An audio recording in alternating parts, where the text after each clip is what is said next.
HoonTV!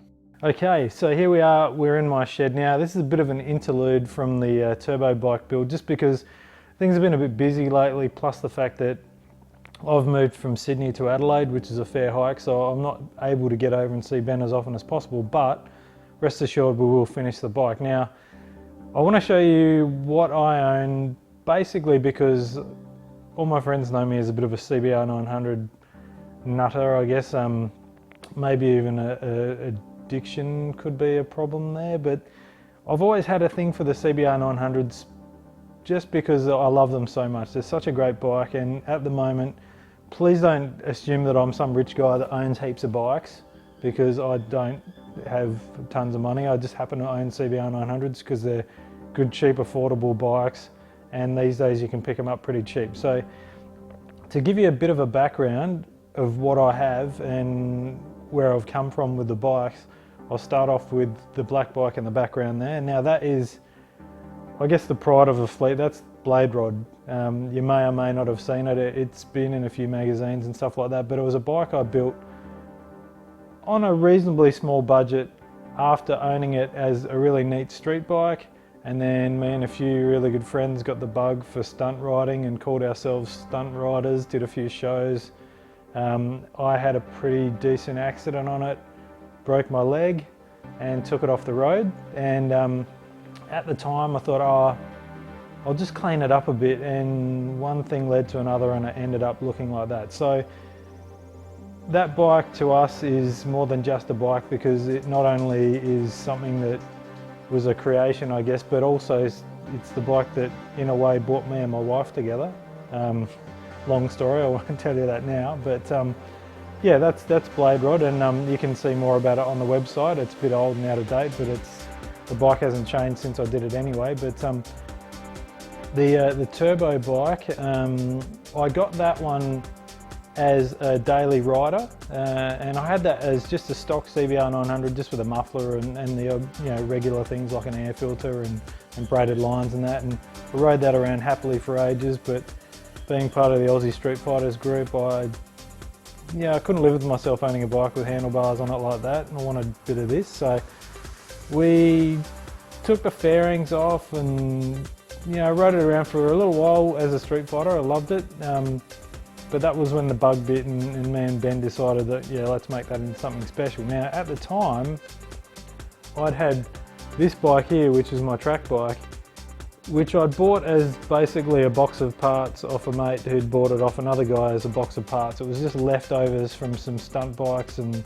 other stuff. I mentioned in a video a while ago that we did from Eastern Creek that this particular bike here was originally mostly the Repsol bike, the Australian Motorcycle News built a while ago.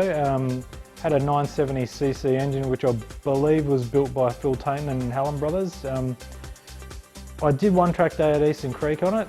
The engine was getting a bit tired, so I got flagged and they said, oh look, it's a bit smoky. It was still running fine, I had heaps of power, but I couldn't keep riding it around. So after moving to Adelaide, I had it sitting there and I just couldn't work out what to do with it. And I thought, I don't want to have to go to the trouble of rebuilding the engine at the moment because it's such a big task. So what I did instead was I looked around and I found a guy in Melbourne who sells stat ride-off bikes and just repairable ride-off bikes, and he had a 99 Fireblade.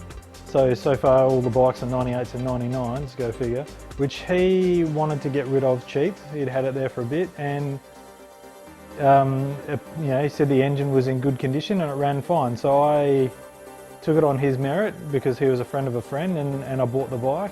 And it was very cheap. It was for parts only. And the bike arrived, I replaced the broken engine cover because that was the main thing that was wrong with it, and started up, and lo and behold, it ran like a dream. So what I did one weekend was I got all enthused. I pulled the engine out of the track bike and the other bike and basically put the stock engine back in the track bike. And since then, I've done a few days out at Mallar on the track bike, and I'm absolutely madly in love with it now. I don't know why I haven't been on a track years beforehand. It's just something I It blows my mind why I didn't do it earlier, but I am so in love with this bike and really hoping to get out there in July and start racing in some of the bracket classes. To give you a rundown of what it is, it's basically stock Fireblade. It's got a muffler on it, it's got braided lines, done the lock wiring, done the engine covers, K&N filter, a 2-degree ignition advancer. I've done absolutely nothing with the suspension so far apart from just wound up the preload in the back shock. I have no idea what's been done to it. At the moment it's running a set of Continental medium slicks, which I think are fantastic. I've never really done a lot of work on slicks before, but they got tons of grip. I mean, I'm hoping that with a bit of suspension tweaking, it's a bit squirrely out of corners, but I'm hoping with a bit of work it'll be a bit better. But like I keep saying, it's just a heap of fun. So the last bike, the one behind me, now that's come about recently just because the 970 engine that came out of this bike, I had it sitting on the bench. I pulled the head off just to see what was going on, and it didn't look too bad, but what I thought I'd do was just basically put it back together because it ran still, and the frame that I had sitting there that was the wrecked bike, it was actually in really good conditions. A little bit of damage on the swing arm, the top triple clamp was broken, so I happened to have all the parts left over from the bike that's being the turbo bike now. I had the triple clamp, the handlebars, I've had stunt bike parts lying around for ages, so basically I got enthused again and I put the engine back into that one, got it all running again, put motocross bars on it, and I've just basically been cleaning it up. Even the stunt bike tank I've had sitting around for ages because it came as parts with this bike, so I've managed to have a stockpile of parts lying around, but just being able to utilise them and keep going without having to spend big gobs of cash on each bike again. So for me, I mean, I'd love to own a newer bike and stuff like that, and I probably will at some stage, but at the moment this whole thing with the CBR900s is just a big thing for me because I know them inside out, and having parts that are interchangeable on all of them means that I can just pick up something and go, okay, I need that for that bike, and it works beautifully. So with the turbo bike, hoping to get back onto that soon, give you an update. Thanks so much to all the guys who've been, well, guys and girls that have been so supportive and been hammering us about getting an update, because you know we love your feedback and we love the fact that you're following the project. But in the meantime, I'll throw you some more pictures of these guys here, and yeah, we'll see you soon.